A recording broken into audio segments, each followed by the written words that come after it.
This is a podcast presented by Hard to Find Media.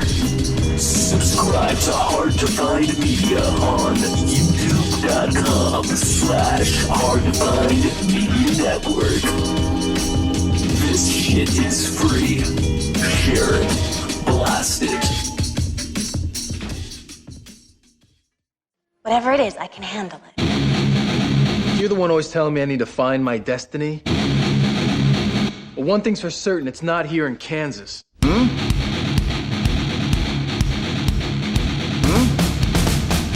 saved my life. He's a rather extraordinary young man. Don't you think? Hello and welcome to Smallville Freaks, a podcast 15 years too late. I am Mike Pelly, joined by my co-host Jason Lamb. How are you? Doing great. Thanks. Glad to be here. Episode 3 of Smallville Freaks. Here we are. Hothead is the title of the episode. I'm excited about this one. It's definitely a lot darker than the two episodes we've seen already, but like from what we know moving forward, it's dark in the sense that like the villain, the freak of the week, is pretty scary because it's the dad from Wonder Years. Yeah, he's really, really intense, and I think he's the only person that is giving it his all for acting. Dude, he sells it. Like, somebody told him, you are basically the high school version of a comic book villain, and he completely went with that. There's like not a scene where he isn't that just like dark. Yeah, like, it's scary. He's intimidating, and we'll get into that. But I guess first off, we'll just go through the overview of the episode. First thing, so we mentioned, Dan Lauria. He is the Smallville High football coach. I don't know. He uses the fact that he's been so successful for the last 25 years to like really kind of earn his place as pretty much like the god of the school almost. Right. He says that he like earned his like tenure being the coach because he's so good at what he does or something. Yeah, it's what he tells. It's okay. The coach always uses his influence over the fact that he coached so many like famous people or people on like the school board or whatnot. He's basically he calls himself an institution in it. Right, and the principal tries to get him fired because his methods are clearly fucked up. Yeah, and the principal can't get him fired because like everybody that he turns to like knows him and was coached by him, and so like he's just like, I'm good. Right. Yeah. And originally the principal comes to him because one of his students that's on the football team is caught cheating. Right. And later on we find out that it was the coach that fed him the tests that he was cheating on. Right, because he wants to have these kids like move forward with the football career. Yeah, exactly. So the principal, okay, so let's start with the principal. Principal Kwan.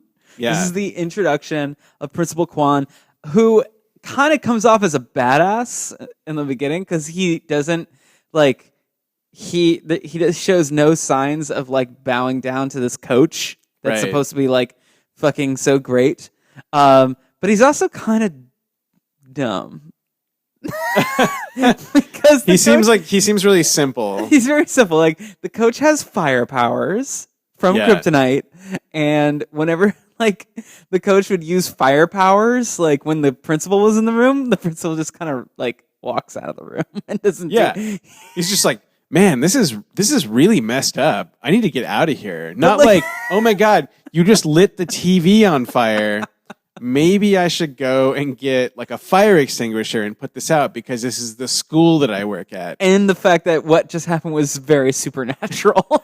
So his only response was, "What's going on here, coach? I gotta go. I gotta shuffle my keys and get my ass to the car." Right. Which then he tries to blow up, and it's a whole big thing. But another thing that stands out in this episode is it's the introduction of the Chloe one-liners.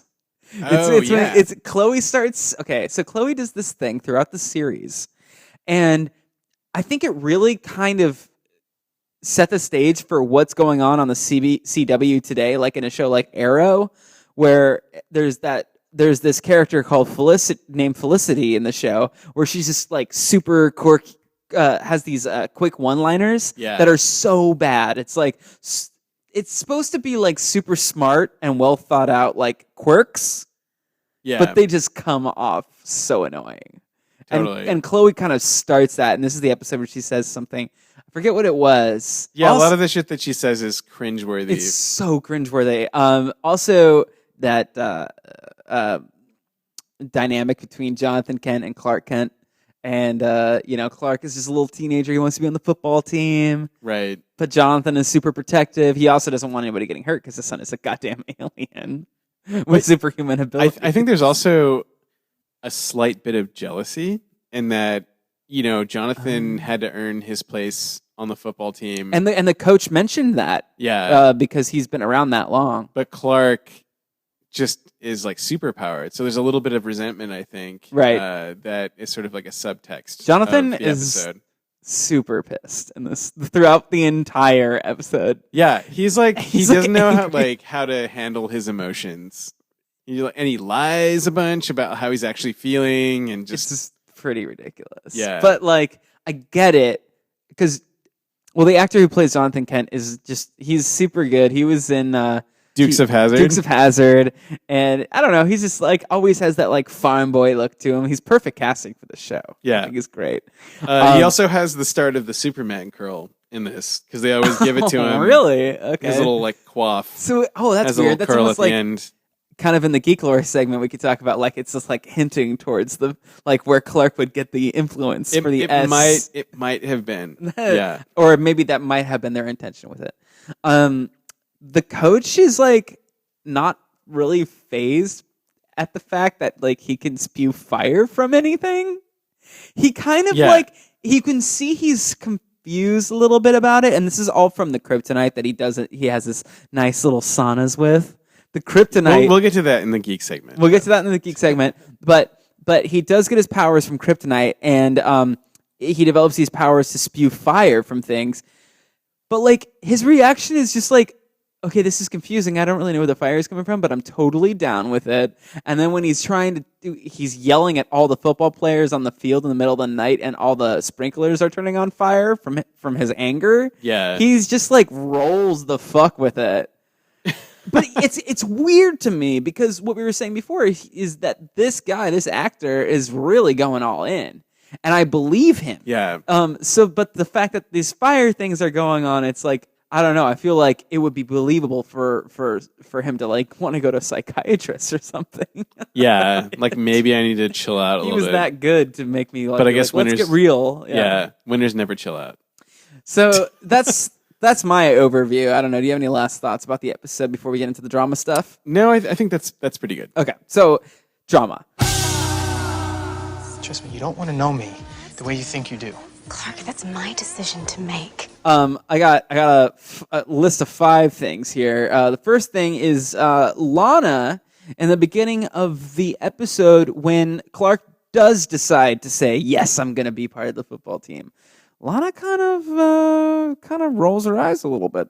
She's not really into that. She looks disappointed in Clark for joining the team after. Right. I think partially because he was being peer pressured by the coach.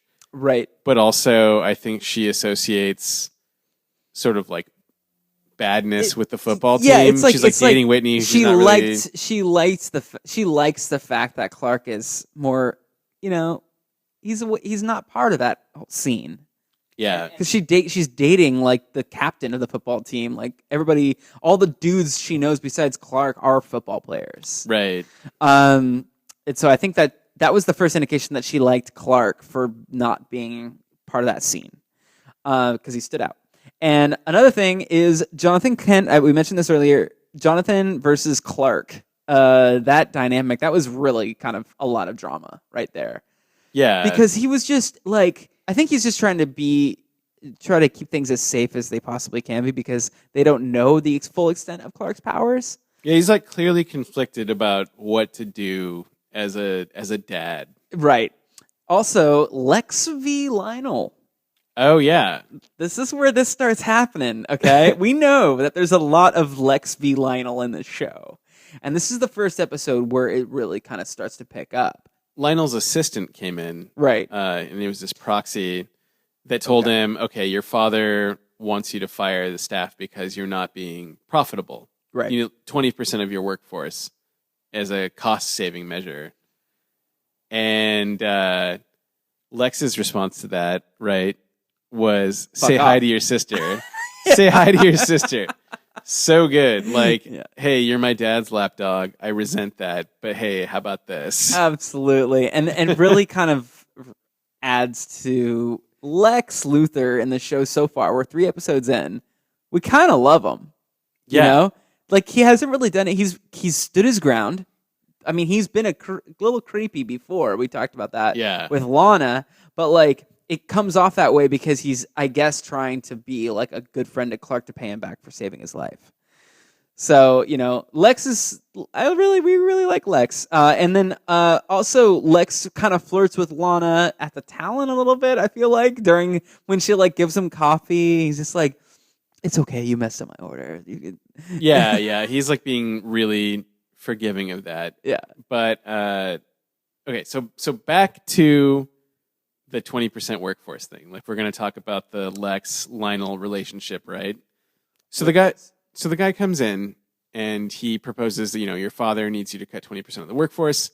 Lex comes back with a counter proposal in order to save 20% without cutting the workforce, which ends up pissing off his dad. And his dad challenges him and said, well, if you can beat me at fencing, because it's the Luthor way. It's what we do. Then you can do your plan. And if I win, you have to still cut 20% of your workforce. Gotcha. Yeah, it's and we find out later that it's a power play on Lionel's part. It's basically him being like the alpha Luthor. And it's not about saving the money. It's about Lex doing what he's told. And Lex is rebelling. Yeah. And he has a better plan and he rubs it in his face. And so here Lionel's like, you have one chance to cross me, son. Yeah, and basically Lex just kind of gives the finger at that whole thing. Yeah. Which I love.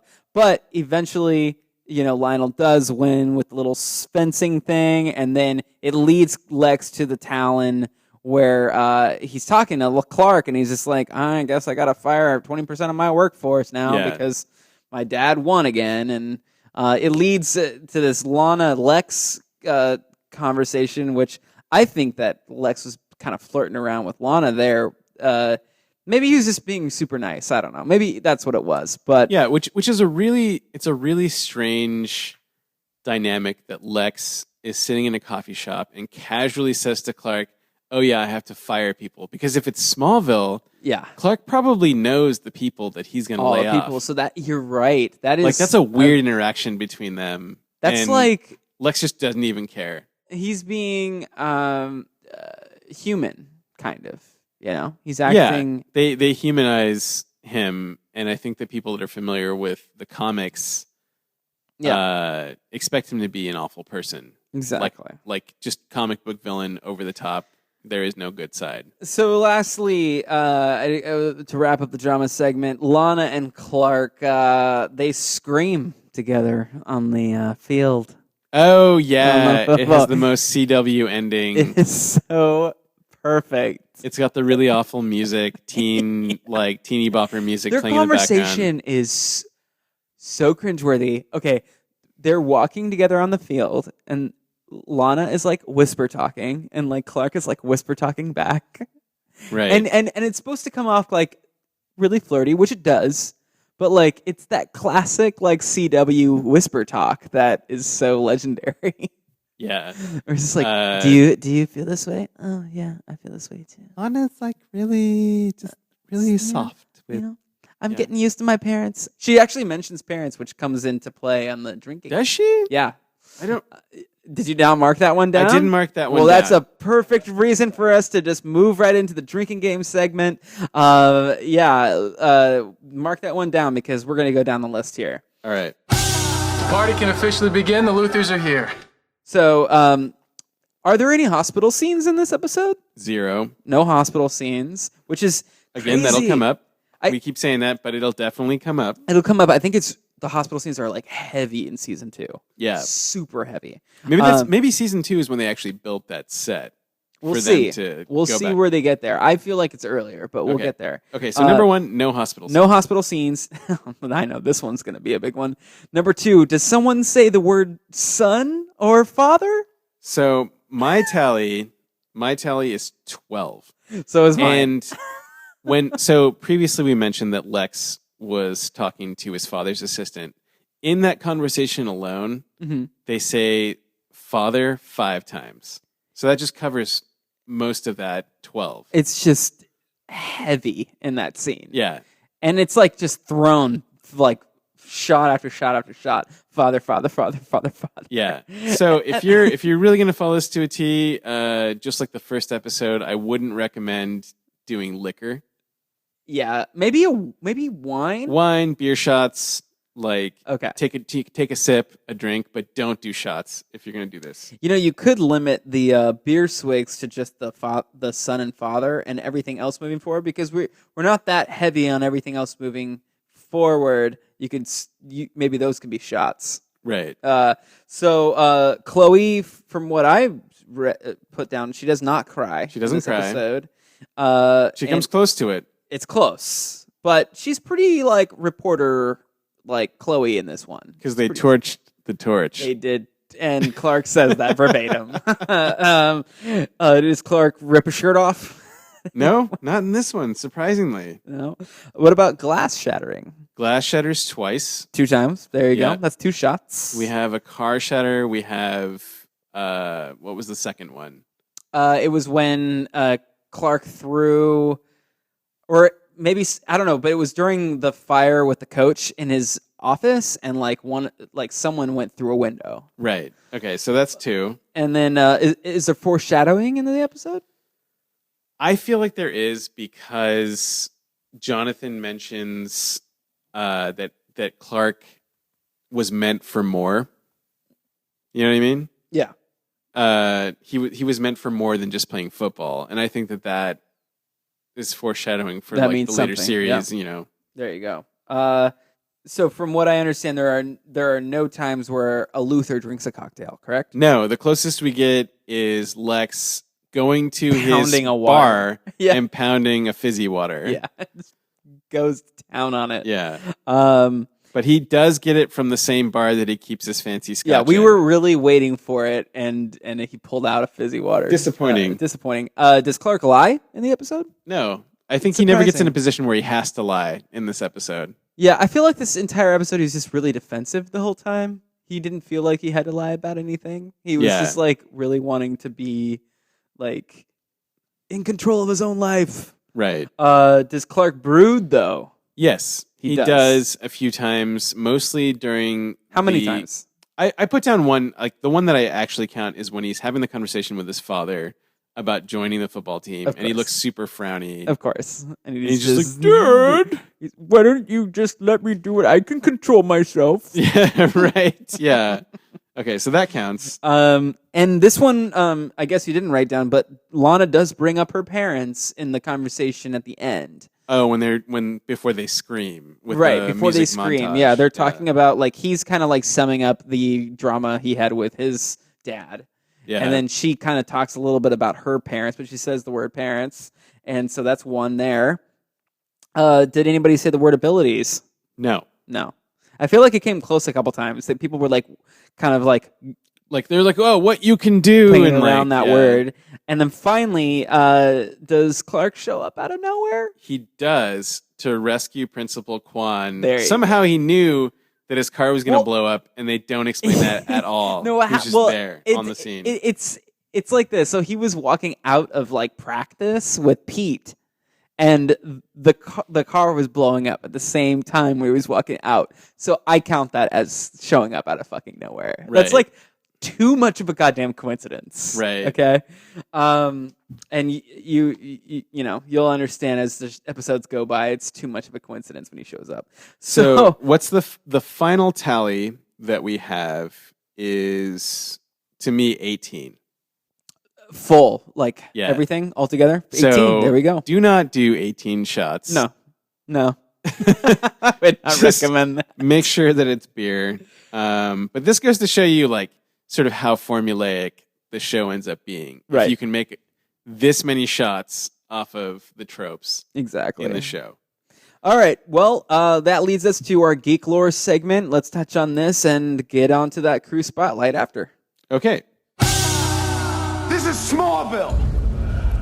Meteor Freaks, alien ships, cryptic symbols. Someone has to protect the world. So this one was a little light on the geek lore, Okay. and so I'm like kind of reaching for this, but kryptonite, as we've discussed before, is obviously his weakness, and this one we see that some of the properties are reactive. Right. So when the coach gets angry, the meteor rocks glow; they light up in his like crazy Interesting. meteor rock sauna. Right. And that's almost like the pink slime in Ghostbusters 2 reacting to emotion. Exactly. And so that's a quality I don't think that we've seen before in the Superman lore. No. In the comics, at least not any that I've read. And it's an interesting characteristic that the meteor rock has Yeah.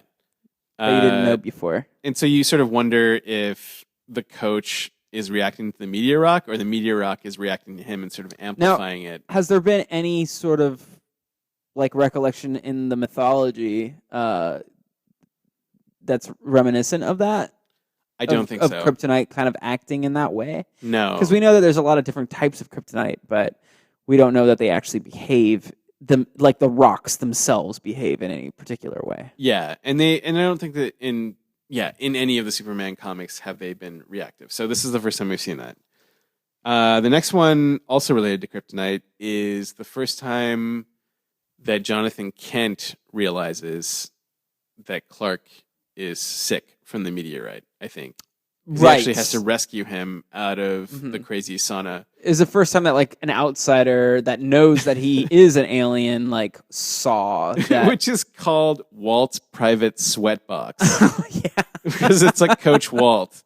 Ugh. It's so dirty. I don't like it. Which, like, the city council or like board of education or whatever, as indicative of the power that he brags about. Yeah. They donated this to him for that. Yeah. For being like, He's so world renowned now. Yeah. I like all that stuff. All right, so moving on to the crew spotlight.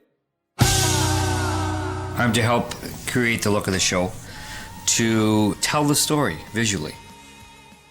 We already mentioned Dan Lauria, who is the dad from the Wonder Years. Mm-hmm. He's been in a ton of things, but I think that's His biggest role? he's his known for this role. Well, his biggest role of all time was when he appeared in Independence Day for 2 seconds.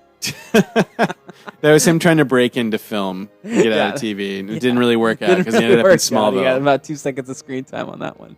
Anyway, go ahead. Sorry. And then we have Principal Kwan, who is played by Hiro Kanagawa, who did. He's been on X-Files. He's been on Caprica, Heroes, like a ton of movies. A whole slew of stuff. Yeah, and he's one of those like Vancouver celebrities. Yeah. That's in every show that's ever filmed there. Like the mom from the Bug Mom. Right. Yeah, exactly. Like the From last the last episode. episode. Yeah. This one, I know we've been focusing on directors a lot for these episodes. And so eventually I want to get to some of the smaller crew members, but it's worth mentioning Greg Beeman, who's the director of this. Oh, yeah. Who directed License to Drive. His most important directorial spotlight So of all clearly time. this is where he got his chops, Yeah. right? He cut his teeth on License to Drive. He works with the Coreys, man. Next, he had to work Yeah. with Tom Welling. The Coreys. Oh, man. the recent Corey video. Ooh, Corey Feldman. interesting time to talk about Corey Feldman. Yeah, the most uncomfortable video I've seen in years. Unfortunate to watch. All right, so moving on. Greg Beeman also did American Gothic, which was an amazing Sam Raimi show. Remember that? I highly recommend that. It only got one season and got canceled prematurely. Underrated, but definitely check it out. I think it's on Netflix now. Oh, okay. Or it's just one season? Hulu. Yeah, and it's worth checking out. And more recently, he did Lucifer and Minority Report TV shows, which just got canceled. But yeah, so the guy's been around the block a few times. So that's what I've got for the Crew Spotlight.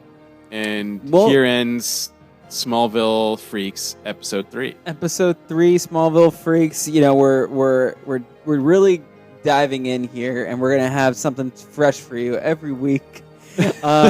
Subscribe to us on the Hard to Find Media Network channel. Jason, can anybody find you on social media?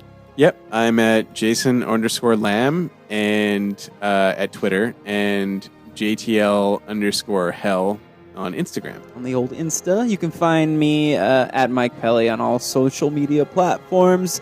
Again, this is Smallville Freaks. Join us next week. Talk to y'all later. Bye.